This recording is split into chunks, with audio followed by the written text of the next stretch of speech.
तो देखो बच्चों, हम फ्रीक्वेंसी और एंगुलर फ्रीक्वेंसी पढ़ चुके थे। उसके आगे हम यहाँ पे आगे बढ़ते हैं। अब वापस रिलेशन पे आते हैं। तो याद करो, मैंने आपको बताया था कि चार वेरिएबल्स हैं, position, velocity, acceleration and time. और इन चारों वेरिएबल में कितनी दो के बीच में रिलेशन होंगे। तो चार वेरिएबल्स में ऐसे कितने पॉसिबल कॉम्बिनेशन है जो दो दो के रिलेशन में। तो ऐसे 6 पॉसिबल है, 6 कॉम्बिनेशन पॉसिबल है। देखो यहाँ पे लिखा है बच्चों, एक्स वी और ए टी में एक्स टी एक रिलेशन है, वी टी एक रिलेशन है, ए टी एक रिलेशन है, एक्स वी एक रिलेशन है, ए एक्स एक रिलेशन है, और आपका ए भी ये रिलेशन है। तो ये आपका 1 हो गया, ये आपका 2 हो गया, ये आपका 3 हो गया, ये आपका 4 हो गया, ये आपका 5 हो गया, ये आपका 6 हो गया। तो बिल्कुल आप ऐसा समझो कि जो एसएचएम है, it is all about this 6 relations.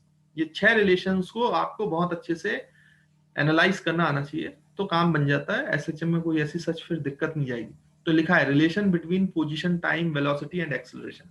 तो ऐसे 6 रिलेशन है। अब देखो, हमें पता है टाइम पीरियड हम निकाल चुके थे, 2 pi into root by M by K, ऐसा लिख सकते हैं। और आपको याद हो तो हमने फ्रिक्वेंसी देखी थी कि जो 2 पाई बाई टाइम पीरियड है। बच्चों मैं यहाँ पे लिख देता हूँ, थोड़ा और क्लियर हो जाएगा आपको। तो हमने टाइम पीरियड निकाला था कितना भाई, 2 pi root over M by K. और आपको अभी एंगुलर फ्रिक्वेंसी बताई गई थी, है ना बच्चों। तो एंगुलर फ्रीक्वेंसी कितनी बताई गई थी, एंगुलर फ्रीक्वेंसी होती है 2 पाई बाई टाइम पीरियड। तो जरा टाइम पीरियड की वैल्यू डालो यहाँ पर। तो ये हो जाएगा 2 pi by time period, that is 2 pi root over M by K. तो यहाँ से देखो बच्चों, 2 पाई कैंसिल। तो ओमेगा की वैल्यू आ गई रूट के बाई एम। रेसिप्रोकल हो जाएगा ना इसका, तो रूट के बाई एम। तो ये याद रखना बच्चों, ये बड़ा एक इंपॉर्टेंट रिलेशन है। यानी कि ओमेगा की वैल्यू जो है बच्चों, वो स्क्वायर की वैल्यू जो है वो के बाई एम आता है। Omega square is equal to K by M. तो आप जो एक रिलेशन लिखते थे ना बच्चों, ए एक्स का रिलेशन, ए एक्स का, तो याद करो आपने फोर्स और एक्स के रिलेशन से ए एक्स निकाला था। तो फोर्स लिखते थे आप माइनस के एक्स, एसएचएम के लिए, एसएचएम के लिए यहाँ पे एक्स की पावर 1 होती थी, मैंने बताया था आपको। तो यहाँ पे फोर्स को लिख सकते हो मास इंटू एक्सलरेशन। तो एक्सलरेशन लिखोगे तो मास डिवाइड कर दोगे, तो माइनस के बाई एम इंटू एक्स। अच्छा, के बाई एम को लिख सकते हो ओमेगा स्क्वायर। तो देखो आपका पास एक रिलेशन आ गया, A is equals to minus omega square X. तो ये फर्स्ट रिलेशन है आपका। हमें ए एक्स रिलेशन पता होता है बच्चों, क्योंकि हमें रीस्टोरिंग फोर्स का रिलेशन पता है, तो वहां से हमारे पास ए और एक्स का रिलेशन आ जाता है। तो आपका ये जो रिलेशन है बच्चों, ये वाला रिलेशन आपका हो गया। कौन सा वाला, ये ए एक्स, ये फिफ्थ वाला रिलेशन। तो ये हमने निकाल लिया। अच्छा, आपसे पूछा जाए कि यहाँ पे इस रिलेशन का ग्राफ बनाओ, तो ग्राफ भी बना सकते हो। आपने ग्राफ थ्योरी बेसिक काइनेमेटिक्स में सीखी हुई है भाई, कैसे ग्राफ बनाएंगे। ए और एक्स का रिलेशन बनाना है, ग्राफ बनाना है। तो ये ओमेगा तो कांस्टेंट है, तो this is some constant into x.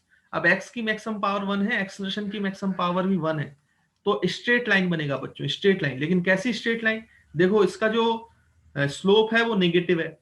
तो obtuse angle passing through origin, क्योंकि इंटरसेप्ट नहीं है। तो देखो ए एक्स का ग्राफ ऐसे बनेगा, ऐसे। तो आपसे कोई पूछे तो ए एक्स का ग्राफ भी बना दो, कोई दिक्कत की बात नहीं। तो हमारे पास एक रिलेशन आ गया, हमने उसका ग्राफ भी देख लिया, ग्राफ भी देख लिया। अब उसके बाद हम दूसरे रिलेशन पे आते हैं भाई। और ओमेगा स्क्वायर की वैल्यू हमेशा याद रखिएगा, के बाई एम होता है, ठीक। तो ये आपका स्ट्रेट लाइन, देखो यहाँ लिखा भी है भाई, this is straight line, A equal to minus omega square. तो ये मैंने आपको बना के ही बता दिया दूसरा रिलेशन। अब ये दूसरा रिलेशन बच्चों याद करो, ये हमने निकाला था वहां से, वहां से, वहां से। अगर आपको याद हो, जब हम xt के लिए सॉल्व करते थे, इस ax रिलेशन को यूज करके xt के लिए सॉल्व करते थे, तो बीच में एक रिलेशन आया था, v square is equal to omega square into A square minus X square. तो देखो ये v और x के बीच का रिलेशन है। देखो v और x के बीच का रिलेशन भी पता चल गया, एक्स भी रिलेशन, एक्स भी रिलेशन, ये भी हमें पता चल गया था वहीं से, है ना। तो ये v और x रिलेशन जो है, अगर हम इसका ग्राफ अब देखें, तो ग्राफ कैसे बनाएगा, तो इसको थोड़ा सा एनालाइज करें आप। तो यहाँ पे देखो ओमेगा स्क्वायर को बच्चों नीचे ले जाओ आप, है ना। ओमेगा स्क्वायर को डिवाइड कर दो, तो omega square into A square जो है वो डिवाइड कर दोगे आप। तो मैं ऐसे कर लेता हूँ, V square upon omega square कर लेता हूँ बच्चों। और ये माइनस एक्स स्क्वायर को इधर ले आता हूँ, तो ये प्लस हो जाएगा। तो ये plus X square is equal to A square. अब ए स्क्वायर को भी डिवाइड कर दो आप, दोनों साइड ए स्क्वायर से डिवाइड कर दो। तो हो जाएगा V square upon omega A का whole square plus X square upon A square, और RHS में ए स्क्वायर से डिवाइड होगा तो 1 बचेगा। अब बच्चों आपको याद आ रहा है कि ये कैसी रिलेशन है, कैसी रिलेशन है, इसका ग्राफ कैसा बनेगा? तो अगर आपको बेसिक काइनेमेटिक्स याद हो तो मैंने वहां पे आपको बताया था ये इलिप्स की इक्वेशन है बच्चों, इक्वेशन ऑफ इलिप्स। ये इलिप्स का ग्राफ बनेगा। इक्वेशन ऑफ इलिप्स याद करो, था Y square upon A square plus X square upon B square is equal to 1। जब भी इस टाइप की इक्वेशन दिखती है ना, वो इलिप्स की इक्वेशन होती है बच्चों। तो यहाँ y की जगह v है और x की जगह x है, तो v अपॉन ये ए स्क्वायर बी स्क्वायर। अच्छा, a और b जब बराबर होते थे तो ये इलिप्स सर्कल हो जाती थी, रेडियस का स्क्वायर हो जाता था वो, लेकिन यहाँ बराबर नहीं है तो इसलिए ये इलिप्स बनाएगा। देखो ऐसे, तो आप ये भी ग्राफ बना सकते हो। देखो यहाँ लिखा भी है बच्चों, यहाँ लिखा भी है, आप ध्यान से देखें। तो ये आपका है, this is equation of ellipse, this is equation of ellipse. तो मेरे ख्याल से आपको समझ में आ गया होगा कि आपका ax रिलेशन स्ट्रेट लाइन होता है, vx रिलेशन जो है वो इलिप्स होता है एसएचएम में।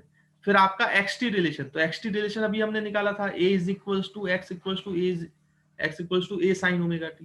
तो ये तो साइन का फंक्शन है, तो इसका जो ग्राफ है वो साइनोसोडियल बनेगा। इसका ग्राफ तो अभी हम देख भी चुके हैं भाई, ये आपका x है, ये आपका t है, तो इसका जो ग्राफ है वो साइनोसोडियल होगा, ऐसे ऐसे।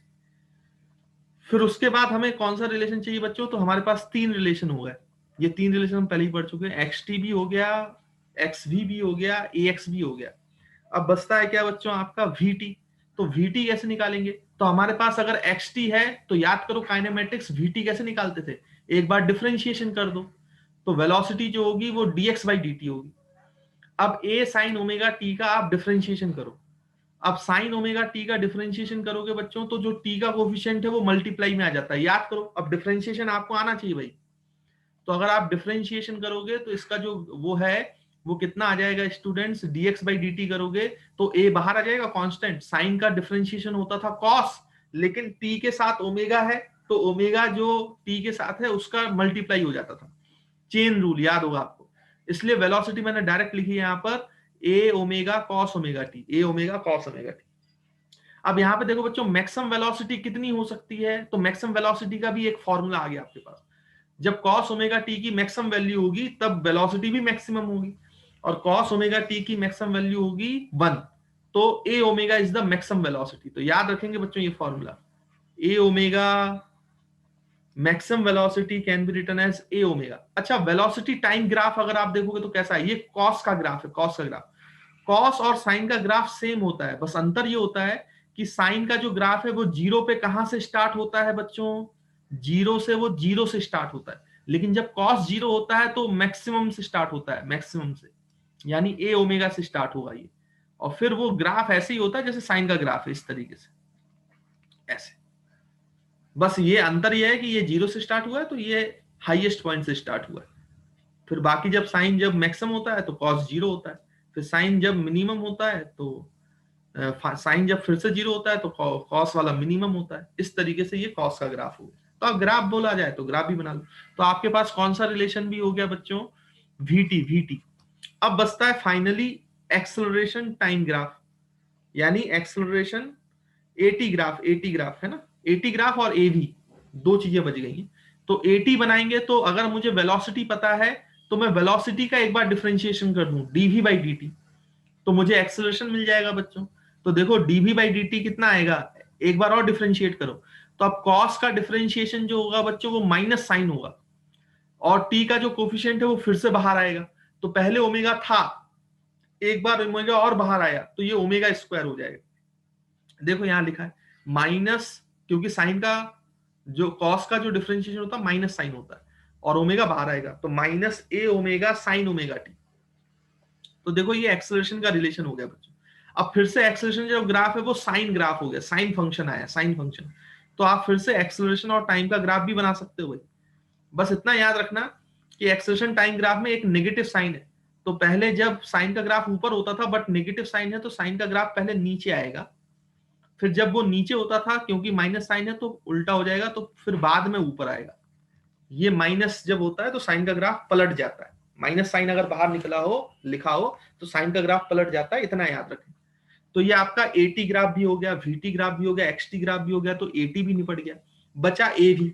तो अब बच्चों देखो आगे चलकर हम एवी के बारे में बात करते हैं कि एक्सेलरेशन वेलोसिटी का कैसा रिलेशन है। याद रखेंगे आपको ax का रिलेशन पूछा जाए तो ax का रिलेशन स्ट्रेट लाइन है, vx का रिलेशन पूछा जाए तो vx का रिलेशन जो है वो इलिप्स की इक्वेशन है, आपका xt रिलेशन पूछा जाए तो वो साइन का फंक्शन है, vt रिलेशन पूछा जाए तो कोसाइन का फंक्शन है, एक्सेलरेशन टाइम पूछा जाए तो साइन का फंक्शन है बट नेगेटिव के साथ, है ना। अब हम देखते हैं एवी रिलेशन हमारा कैसा है, बाकी मैंने आपको ग्राफ बना के सारे बता दिए, तो इसको जल्दी से एक बार देख लें बच्चों, फिर हम आगे बढ़ते हैं। तो देखिए बच्चों, अब हम बात करते हैं जो आपका सिक्स्थ रिलेशन, फाइनल रिलेशन है, दैट इज एवी रिलेशन। अब एवी रिलेशन कैसे निकालेंगे तो ध्यान से देखें, आपके पास भाई वीटी रिलेशन था, तो वीटी रिलेशन क्या आया था बच्चों, याद करो आप, A omega into cos omega T. तो आप इस इक्वेशन को ऐसे लिख सकते हो, कैसे लिख सकते हो मैं आपको बताता हूं यहाँ पर। तो आप इस इक्वेशन को ऐसे लिख सकते हैं, दैट इज ए ओमेगा को वी के नीचे लिया, तो वी अपॉन ए ओमेगा लिखोगे तो ये बचेगा कॉस ओमेगा टी। तो आप इसको इक्वेशन नंबर 1 मान लो। फिर आपके पास ए टी रिलेशन भी था, तो ए टी रिलेशन था minus A omega square into sine omega T. तो यहां से फिर से आप ए ओमेगा स्क्वायर को नीचे लिया, तो ये बचेगा acceleration upon A omega T, sorry A omega square is equal to minus sine omega T. इसको इक्वेशन नंबर 2 बोल दो। अब देखो बच्चों, आपके पास वीटी रिलेशन है, एटी रिलेशन, दोनों में से टाइम को एलिमिनेट कर दो। अगर आप किसी तरीके से टाइम को एलिमिनेट कर दोगे तो आंसर आएगा। तो टाइम को मैं कैसे एलिमिनेट कर सकता हूं, अगर मैं स्क्वायर करके जोड़ दूं बच्चों, तो cos square omega T sign square omega T 1 हो जाएगा। इसलिए मैं क्या करता हूं कि इक्वेशन 1 को स्क्वायर करता हूं और इक्वेशन 2 का स्क्वायर करता हूं, दोनों को जोड़ देता हूं।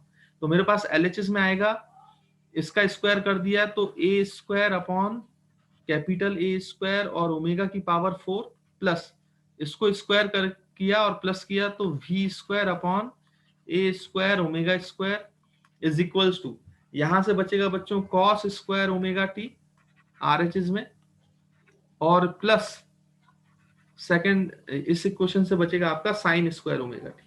तो cos square theta plus sine square theta तो क्या होता है बच्चों 1, तो इसको 1, तो टाइम एलिमिनेट हो गया। तो ये बचेगा A square upon capital A square omega की power 4 plus V square upon A square omega square is equal to 1। अब देखो फिर से बच्चों ये कैसा रिलेशन आपको दिखाई दे रहा है, this is equation of ellipse. ये वैसे ही रिलेशन है ना, it is equation of ellipse. Ellipse कैसी इक्वेशन है ये, y upon A square plus Y square upon A square plus X square upon B square is equal to 1। यहाँ पे y की जगह एक्सेलरेशन है और x की जगह वेलोसिटी है। तो अगर आप इसका भी ग्राफ बनाएंगे एक्सेलरेशन वर्सेस वेलोसिटी का, तो ये भी बच्चों इलिप्स बनेगा। तो मेरे ख्याल से आपको समझ में आ गया हो। तो आपका जो एवी रिलेशन है वो भी इलिप्स है, vx रिलेशन और एवी रिलेशन ये दोनों ही इलिप्स हैं, ये दोनों ही इलिप्स है ना बच्चों। तो आई होप आपको ये पॉइंट भी क्लियर होगा। देखो ये लिखा भी हुआ है, ये आपका एवी रिलेशन है, बाकी मैंने आपको यहाँ एक्सप्लेन भी कर दिया पूरा। तो मेरे ख्याल से इसमें कोई दिक्कत नहीं है, ये चीजें आपको समझ में आती हैं बच्चों, ठीक है। अब ये रिलेशंस का, रिलेशन पे बहुत सारे क्वेश्चंस बन सकते हैं बच्चों। हर रिलेशन आपको कोई भी एक चीज दी जा सकती है, दूसरी चीज पूछी जा सकती है, तो आपको ये दिमाग लगाना पड़ेगा कि कौन सा रिलेशन यूज करूं, आंसर निकालूं। जैसे मैं यहाँ पे एक दो सवाल अगर देख लें, एक आधी सवाल देख लें, तो ये वाला क्वेश्चन हम देख सकते हैं। देखो बच्चों, इस क्वेश्चन में आपसे बोला गया है कि find x when velocity is half of maximum. तो जब वेलोसिटी हाफ ऑफ मैक्सिमम होगा, यानी कि आपको पता है कि मीन पोजीशन पे वेलोसिटी मैक्सिमम होता है और एसएचएम ऐसे कर रहा है पार्टिकल, तो आपको बताना है कि एक्स की क्या वैल्यू होगी जब ये वेलोसिटी मैक्सिमम या स्पीड जो है वो मैक्सिमम से आधी हो जाए। तो निकाल सकते हो आप, कैसे निकालोगे भाई, एक्स पूछा है, वी दिया है, तो मेरे पास वी एक्स रिलेशन तो है ही ना भाई, वी एक्स रिलेशन तो है, वी की वैल्यू है वी मैक्स बाई 2, और मैंने बताया था वी मैक्स की वैल्यू होती है ए ओमेगा। वी मैक्स अभी हमने देखा था ना बच्चों, वी मैक्स की वैल्यू होती है ए ओमेगा, तो ये हो जाएगा ए ओमेगा बाई 2। अब वी एक्स रिलेशन आपको पता है, V square by omega square A square equals to plus X square upon A square equals to 1 है। तो यहाँ पे वी की वैल्यू जो है डाल दो A omega by 2, A omega by 2, V की वैल्यू जो है वो ए ओमेगा बाई 2 है, तो मैंने यहाँ पे डाल दिया। तो v की वैल्यू अगर आप यहाँ पे a ओमेगा बाई 2 डालोगे तो a square omega square by 2 का स्क्वायर दैट इज 4, और नीचे ओमेगा स्क्वायर a स्क्वायर था ही, तो omega square a square cancel हो जाएगा बच्चों, minus X square by a equals to 1। अब देखो ये बचा a स्क्वायर, तो ये बच्चों आपका बचा x square by A square, ये ए स्क्वायर बाई 4 बचा है, ये ए स्क्वायर बाई जो है वो 4 बचा है। तो आप नीचे से क्या करो भाई, सॉरी, ये आपका कितना स्टूडेंट्स हो गया, ये हो गया आपका 1/4 है ना। यहाँ पे आप देखोगे तो ये आपका 1/4 बचा है ना। मैं यहाँ पे सॉल्व कर देता हूँ इसको। यहाँ के बाद देखो ये आपने v की वैल्यू डाली कितना बच्चों, a ओमेगा स्क्वायर, तो ये a square omega square by 2 का स्क्वायर तो 4, और नीचे a स्क्वायर ओमेगा स्क्वायर था ही, ये कैंसिल हो गया तो 1/4 बचा, प्लस यहाँ पे जो है बच्चों x square by A square है इज इक्वल्स टू 1 है। अब ये 1/4 उधर ले जाओ तो एक्स स्क्वायर हो जाएगा आपका 1, x square by A square हो जाएगा 1, माइनस ये 1/4 उधर जाएगा तो माइनस हो जाएगा, तो ये बचेगा 3/4, और a को उधर ले जाओ तो एक्स स्क्वायर हो जाएगा 3/4 ए स्क्वायर। अब रूट ले लो तो x की वैल्यू आ जाएगी कितनी बच्चों, √3/2 इंटू ए, है ना। 4 का रूट से बाहर आएगा तो 2, और a स्क्वायर रूट से बाहर आएगा तो a, तो x की वैल्यू आई √3/2a, यानी √3/2a पर जो वेलोसिटी है वो मैक्सिमम की हाफ होगी। देखो ये आंसर है, ये आंसर। अच्छा, इसको आप चाहें तो एक और तरीके से निकाल सकते हैं, सेकंड मेथड भी है, उससे भी आप निकाल सकते हो। देखो सेकंड मेथड से बच्चों कैसे निकालोगे, आपके पास वेलोसिटी टाइम इक्वेशन है, तो आप पहले क्या कर सकते हो कि xt का यूज करके टाइम निकाल लो, है ना। मतलब vt का यूज करके आप क्या कर लो बच्चों, ओमेगा t की वैल्यू निकाल लो, एंगल निकाल लो, फिर उसके बाद xt में लगा दो, तो ओमेगा टी की वैल्यू जब मिल जाएगी तो xt में लगाओगे तो x की वैल्यू आएगी। तो वैसे भी आप कर सकते हो।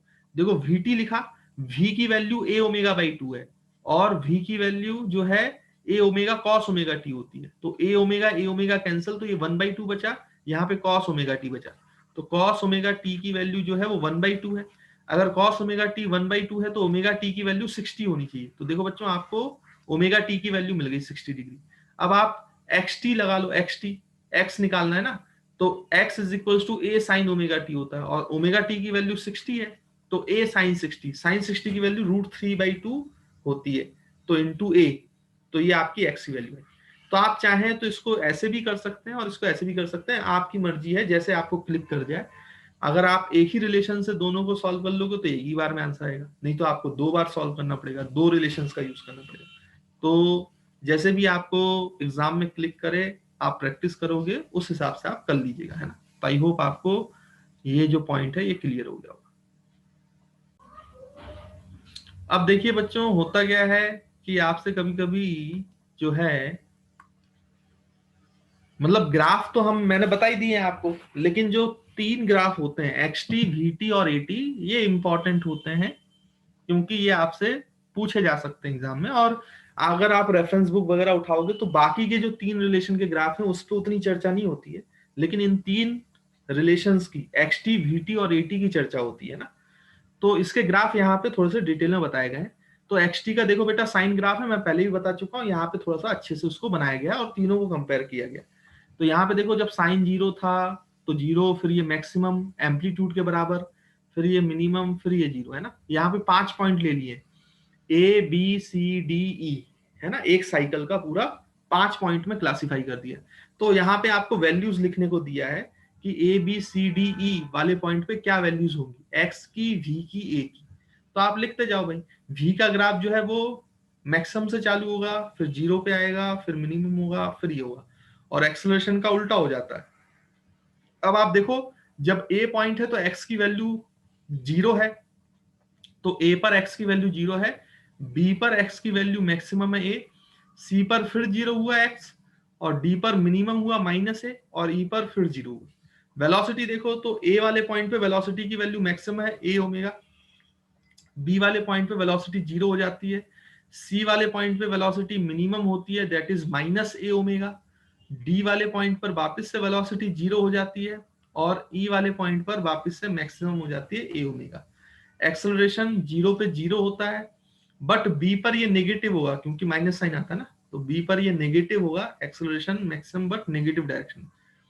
फिर सी पर 0 हो जाता है, डी पर पॉजिटिव डायरेक्शन में एक्सेलरेशन नेगेटिव है, ए ओमेगा स्क्वायर, और ई वाले पॉइंट पर 0 हो जाता है। तो ये ग्राफ याद रखेंगे तो बहुत ही अच्छा है, इसमें कोई दिक्कत की बात नहीं है ना बच्चों। और जैसे जैसे आपको पता है कि हम यहाँ पे बच्चों आगे जाएंगे पीछे आएंगे, तो अभी यहाँ पे एनर्जी का भी रोल आएगा। जैसे जैसे वेलोसिटी कम होगा तो इसमें एनर्जी कंजर्वेशन होता है एक्चुअली में, क्योंकि आप ध्यान से देखो तो जो एसएचएम का फोर्स है, रीस्टोरिंग फोर्स, वो -kx है। और यहाँ पे आप ध्यान से देखो तो मैंने आपको समझाया था कि किसी भी फोर्स को देखकर आप बता सकते हो कंजर्वेटिव है कि नहीं है। तो याद करो मैंने आपको बोला था कि अगर F का फोर्स का जो x कोफिशिएंट है वो x का फंक्शन हो, y कोफिशिएंट y का फंक्शन हो, z कोफिशिएंट z का फंक्शन हो, तो वो कंजर्वेटिव फोर्स होता है। यहाँ पे देखो यही हो रहा है, इसका x कोफिशिएंट x का फंक्शन है, y z है नहीं तो उसकी चिंता करने की जरूरत है नहीं, x का कोफिशिएंट जो है वो x का फंक्शन है। इसलिए जो फोर्स होता है एसएचएम का, ये कंजर्वेटिव फोर्स होता है बच्चों।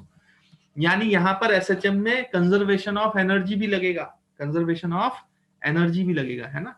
तो हम कंजर्वेशन ऑफ एनर्जी भी लगाएंगे, तो इसमें पहले मैकेनिकल एनर्जी निकालेंगे कि एसएचएम में मैकेनिकल एनर्जी क्या होती है, और उसके बाद उसका कंजर्वेशन ऑफ एनर्जी प्रूव भी करेंगे, है ना। तो अभी ये ग्राफ आप ध्यान में मत रखो, अभी आप ये 3 ग्राफ याद रखना इस पीडीएफ में, और ये आप वैल्यूज याद रखना, मैकेनिकल एनर्जी और कंजर्वेशन ऑफ एनर्जी एसएचएम में। ये चीजों पे हम बात करेंगे नेक्स्ट क्लास में। आज यहीं पर हम खत्म करते हैं, बाकी की चीजें जो है वो नेक्स्ट क्लास में देखी जाएंगी।